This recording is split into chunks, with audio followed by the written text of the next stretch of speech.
Bonjour, je m'appelle François Duforez, je suis médecin du sport et du sommeil et je suis vraiment ravi de vous accueillir pour ces 21 jours. On va passer 3 semaines ensemble. La première semaine, c'est comprendre à quoi sert le sommeil, comment il fonctionne. La deuxième semaine, ça sera installer votre nuit, comment vous dormez la nuit, comment on peut optimiser le fait que vous allez plus ou moins bien dormir. Enfin, la troisième semaine, c'est qu'est-ce qui se passe le jour? À quoi sert le sommeil? Il sert aussi à être vigilant dans la journée et tout ce que vous allez pouvoir installer dans la journée va vous servir à avoir des nuits de bonne qualité. Pour vous accompagner dans ces 21 jours, nous avons mis au point 8 questionnaires. Ces questionnaires sont validés scientifiquement. Ce sont des questionnaires que j'utilise avec mes propres patients, avec mes sportifs. Ils sont maintenant à votre disposition, vous allez pouvoir en bénéficier.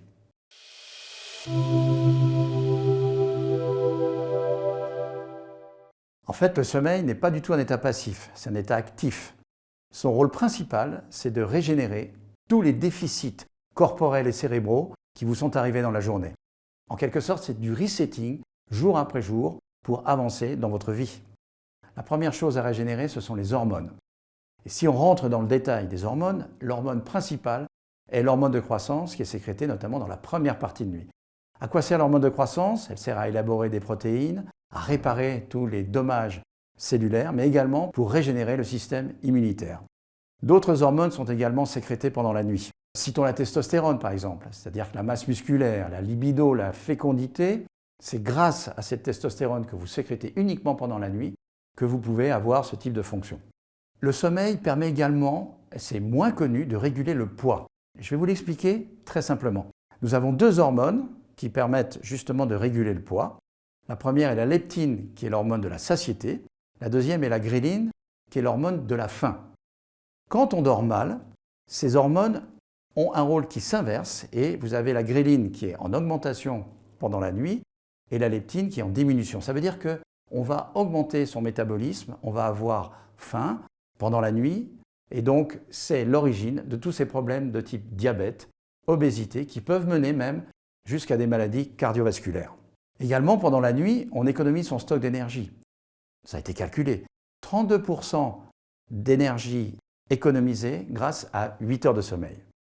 Enfin, le dernier point récent, on s'est aperçu que pendant le sommeil, notamment pendant le sommeil lent profond, on détoxifiait le cerveau et notamment on éliminait des protéines qu'on appelle bêta-amyloïdes.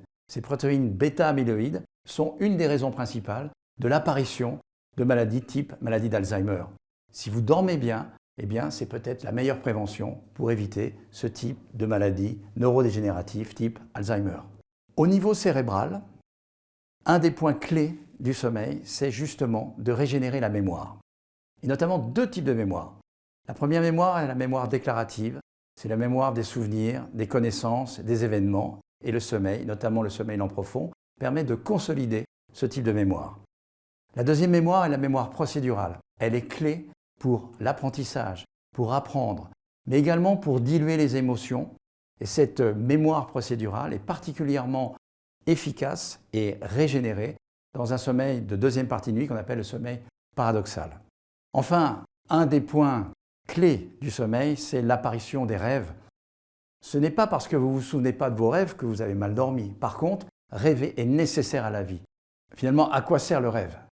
C'est encore une fonction un peu mystérieuse, mais certainement à diluer déjà les émotions qui vous sont arrivées, également à préparer la journée qui va vous arriver. C'est dans un rêve bien conduit, bien formulé, que vous allez diminuer l'anxiété, diminuer le stress. Quelque part, le rêve, c'est la préservation de l'espèce. En conclusion, le sommeil, ce n'est pas du temps perdu. C'est un réel plaisir. C'est le plaisir également d'affronter la journée qui va arriver avec sérénité et confiance.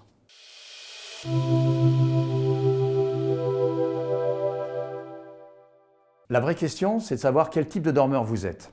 Et en fait, pour comprendre quel type de dormeur vous êtes, il y a deux points extrêmement importants et c'est la combinatoire des deux qui va faire votre type de dormeur. Le premier point, c'est ce qu'on appelle le chronotype. C'est lié à ce qu'on appelle l'horloge biologique. Et cette horloge biologique, elle est autour des 24 heures. C'est ce qu'on appelle le rythme circadien, circadiem, autour des 24 heures. Mais d'un point de vue génétique, mais aussi d'un point de vue environnemental, ces synchronisateurs vont faire que vous allez pouvoir être éventuellement quelqu'un du matin, avec une horloge qui tourne en avance, Être sur 24 heures, qu'on appelle un profil intermédiaire, ou être au contraire au-delà des 24 heures avec un rythme circadien qui dépasse les 24 heures qui fait que vous allez être en retard de phase. C'est très important de savoir de quel chronotype vous êtes. Le deuxième point est un point génétique. Il existe des courts dormeurs, des moyens dormeurs et des longs dormeurs. Ça a même été chiffré et dans une des dernières études épidémiologiques, vous êtes à peu près 60% à être des dormeurs intermédiaires, c'est-à-dire entre 7 heures et 8 heures de sommeil, 13% à être des longs dormeurs, des gens qui vont dormir plus de 9 heures, et puis 27% de gens qui sont des courts dormeurs à moins de 6 heures. Le point clé aussi, c'est qu'on ne dort pas de la même manière la semaine et le week-end. Ce qui se passe dans notre environnement impacte également notre sommeil.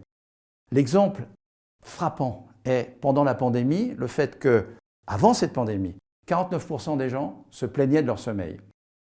Avec ce qui se passe dans l'environnement, eh bien, 70% maintenant des Français réclament un meilleur sommeil ou qu'au moins on puisse régler certains troubles de sommeil qu'ils présentent en ce moment.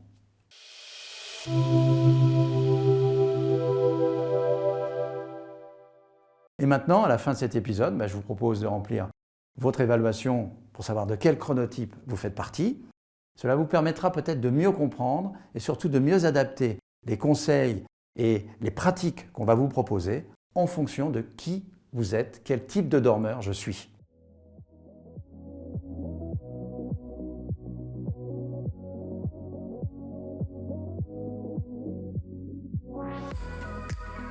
Pensez à faire votre évaluation chronotype dès maintenant. Je vous souhaite une excellente journée et je vous dis à demain.